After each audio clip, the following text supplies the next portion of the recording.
Mamma mia!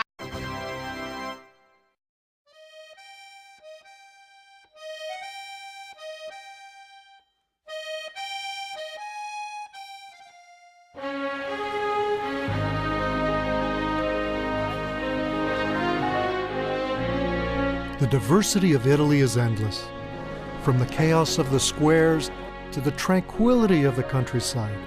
Classic architecture gives way to vineyard landscapes and historic cities.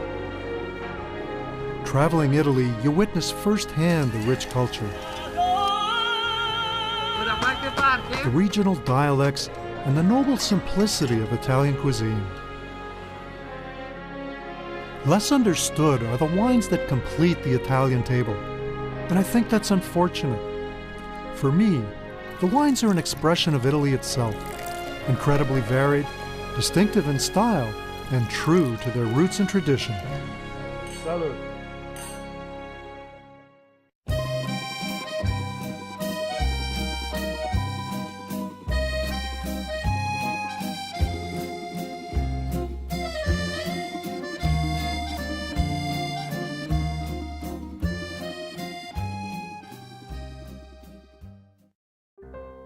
Welcome to the magnificent Tower of Pisa, perhaps more commonly known as the Leaning Tower of Pisa.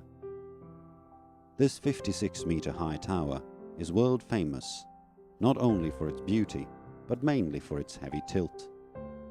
But why is the tower leaning the way it does? The Tower of Pisa was built as part of the Piazza dei Miracoli and is the piazza's third oldest structure after the cathedral and the baptistry.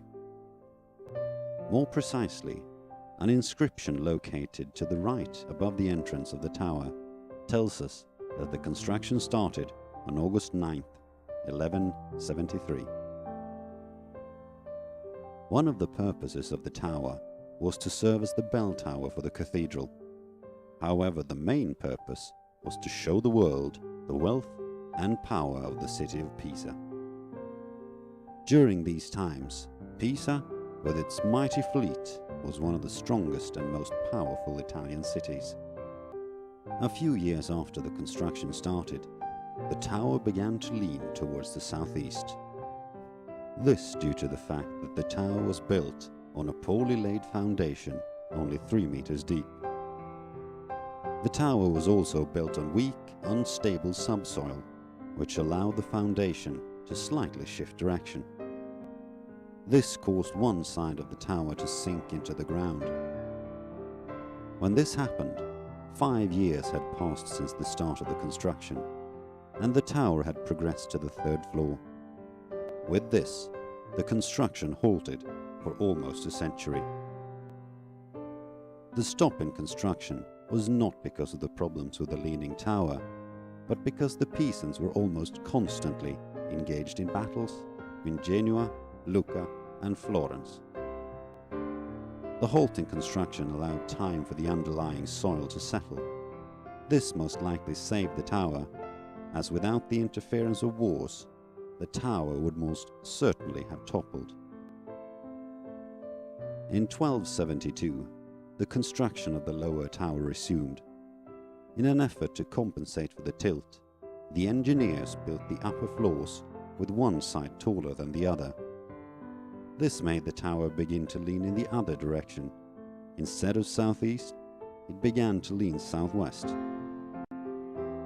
The completion of the tower would, however, take another 100 years, as several smaller wars interfered.